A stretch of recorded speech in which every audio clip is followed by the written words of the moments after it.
Assalamualaikum warahmatullahi wabarakatuh semua. Waalaikumsalam warahmatullahi. Okey, semua sihat Alhamdulillah sihat. Okey, so pada pelajaran yang lepas kita dah belajar tentang hadas kecil, pengertian dia iaitu apa? Perkara yang boleh membatalkan semayang. Lepas tu kita dah belajar tentang bahagian hadas kecil. Kita ada hadas kecil dan hadas besar.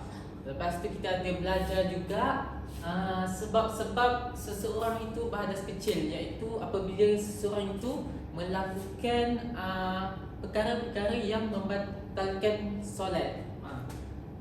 Kita ada juga belajar larangan ketika berhadas kecil, iaitu apa? Solat, tak boleh mengerjakan solat, tak boleh mengerjakan tawaf. Antaranya juga tak boleh membaca khutbah.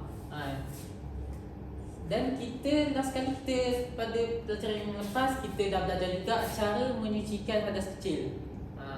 So pada hari ini Ustaz akan sambung pelajaran kita pada bab yang sama, iaitu hadas kecil, iaitu adab-adab ketika membuang air kecil. Okey.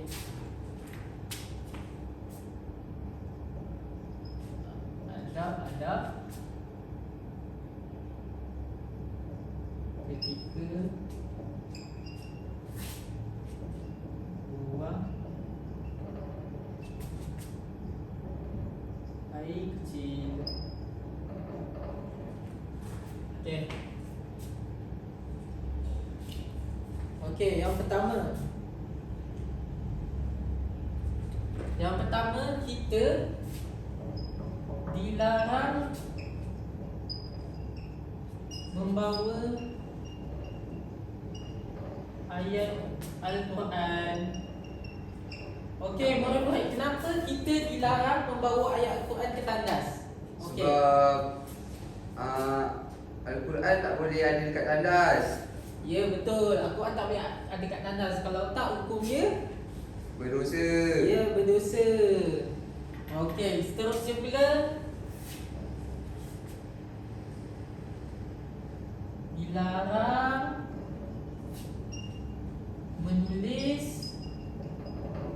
nama Allah.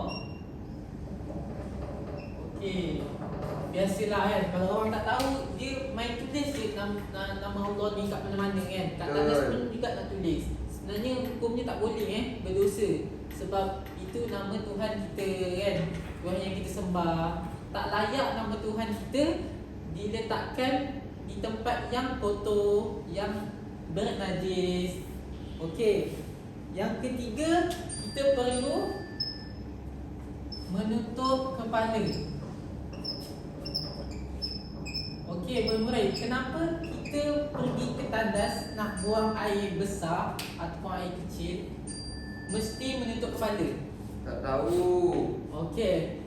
Kita mesti menutup kepala supaya apabila kita kencing, syaitan tidak kencing atau buang air ke atas kepala kita. Itulah adab-adabnya.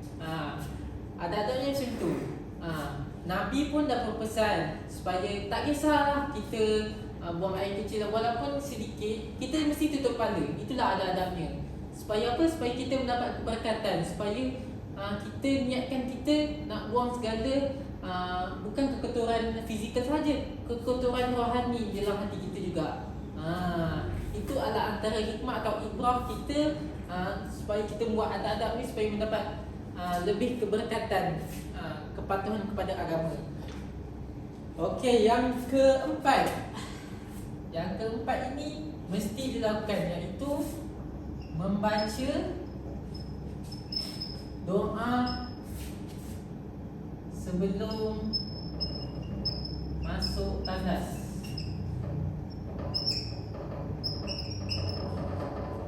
Okey, murid-murid, tahu tak apa doa sebelum masuk tandas? Tahu tapi dah lupa. Lupa. Okey, ikut ustaz Okey. Allahumma inni a'udzubika minal khubthi wal khaba'ith. Okey, maksudnya kat sini, sesungguhnya aku berlindung kepada Allah dari syaitan-syaitan yang syaitan-syaitan jantan dan betina. khubuthi wal khaba'ith. Sebab apa? Sebab tandas tu bukan ada syaitan jantan ni, ada syaitan betina juga. Okay, kenapa? Apakah ibrah ataupun hikmah kita baca doa sebelum tandas ni? Sebab hikmahnya kita dilindungi oleh Allah lah daripada kena kencing. Ya, betul. Tak kisah kena kencing dengan manusia, itu pun bahaya juga lah sebenarnya kan. Tapi biasalah kan.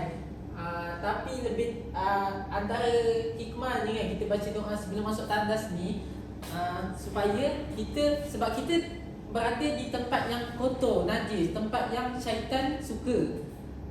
So kita kena minta kepada Allah supaya kita dilindungi oleh Allah supaya tidak diganggu. Manalah tahu kan. Itu sebab tempat-tempat, memang tempat-tempat dia. Memang dia suka tempat-tempat macam tu. Syaitan suka tempat-tempat macam tu. Okey, yang kelima pula, kita perlu memakai alas kaki. Alas kaki.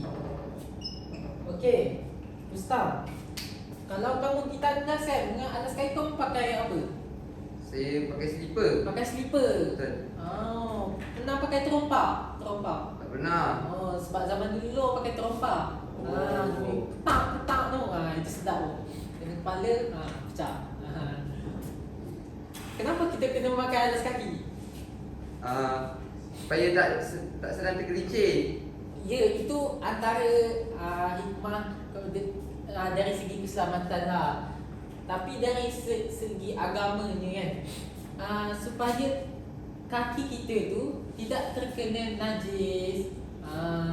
So bila kita dah selesai membuang air semua tu, kita tinggal basuh kaki dan keluar saja. Tidak perlu basuh kaki tu secara detail. Faham tak? So bila kita keluar tu, kaki kita dah suci lah daripada najis. Kita tak bawa najis ke mana-mana dah. Sebab najis ni kan, sebab najis ni boleh dibawa oleh air. Kalau kering tak apa. Kalau berair tu yang bahayanya. Okey. So kesimpulannya kat sini kan, kita kenalah membuat lah. Kita kenalah beradab ketika membuang air kecil supaya diri kita dilindungi Allah Subhanahu Wa Taala daripada syaitan jantan dan betina. Okey, itu sahaja daripada Ustaz. Kita akan sambung pelajaran kita pada minggu hadapan. Assalamualaikum warahmatullahi wabarakatuh. Waalaikumsalam. Duduk kan?